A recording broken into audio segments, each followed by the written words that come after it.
Okay, in this particular section, we're going to take a look at three major aspects. One is appeasement. Second is the beginning of World War II.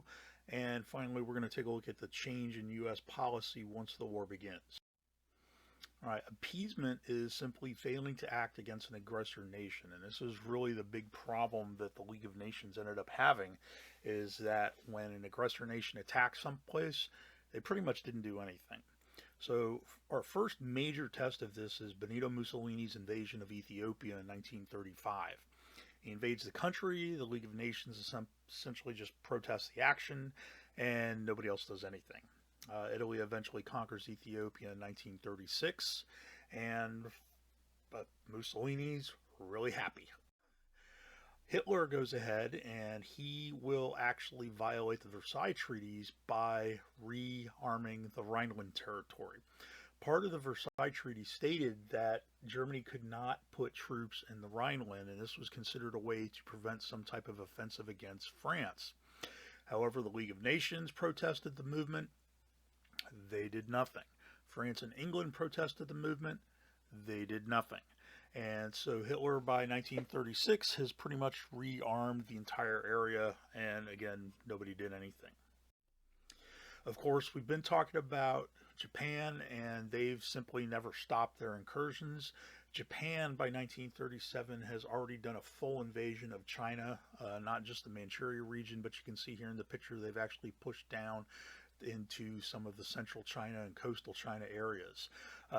They even sunk a U.S. gunboat in the area, and again, the anti-war policy is so strong that Japan simply apologizes and the U.S. accepts the apology. Nothing else is done.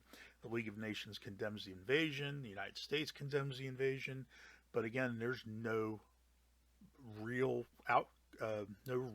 punishment for these actions. And finally, the one that's really become synonymous with Adolf Hitler is his invasion of the Sudetenland. Now, you can see here in the map, and it is in German, the brown area is territory that was actually under the control of Czechoslovakia. Okay, after the redrawings of territory, what happened is the brown area are areas that Adolf Hitler actually invaded, and then the light pink areas are some more further invasions where he takes over a lot later. Again, the League of Nations condemns the action. It eventually leads to the Munich Conference, and Prime Minister Neville Chamberlain goes to Munich where he meets with Hitler and gets Hitler to agree that he will not expand and not take any more territory. Of course, we know that this is a bunch of hoo, because of course World War II will break out not much longer after this invasion.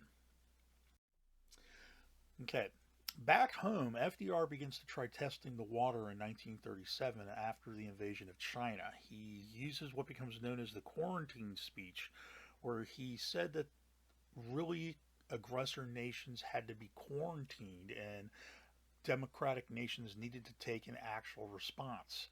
However, the public reaction was so negative to this, FDR lets it drop, and we don't really hear anything about it until really the attack on Pearl Harbor. Now, the war officially begins just prior to 1939, but again, one of the things that kind of shocked everybody was the non-aggression pact signed between Stalin and Hitler.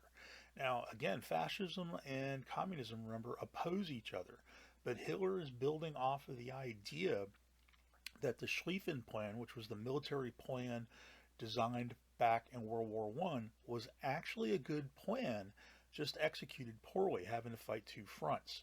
By creating the Non-Aggression Pact, which was known as the Molotov-Ribbentrop Pact, what happened was the Soviet Union and Germany essentially split territory. You can see that Poland's going to be divided into two regions.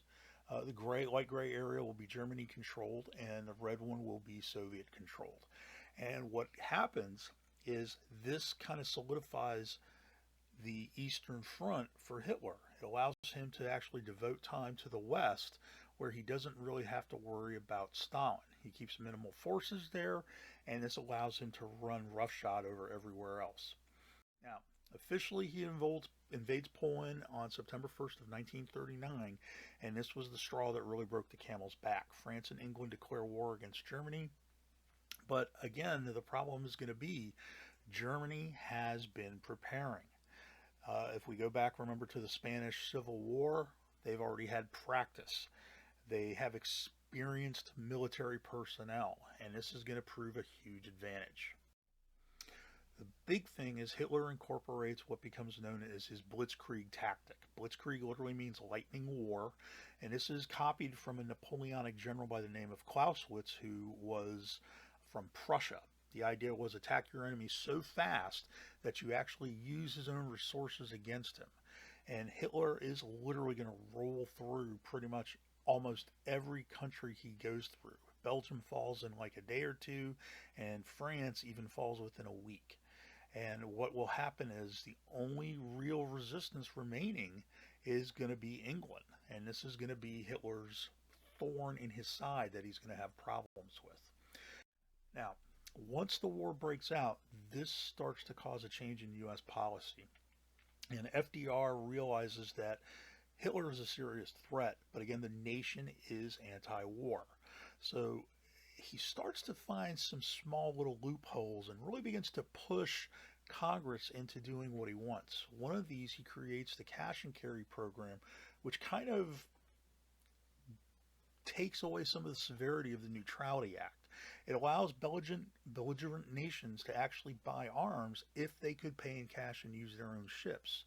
Well, England still had the largest navy, which gave them a huge advantage. This pretty much allowed England to buy anything they want, and they could actually prevent the Nazis from buying anything. We get later, he will pass the Selective Service Act. It's the first peacetime draft that was ever created, and this is the one that us males, when we turn 18, we still have to register for. But in this case, it actually provided 1-year training. So about 1.2 million Americans were signed up for this, and they had to report and they had to train. And again, this was FDR's preparation, realizing that America wouldn't be able to remain neutral forever. Now, the big one that really helped him out, and again, it quieted isolationists because they saw this as a defensive maneuver, was what was called the Destroyers for Bases deal. FDR gave England 50 outdated destroyers that were still serviceable and could work.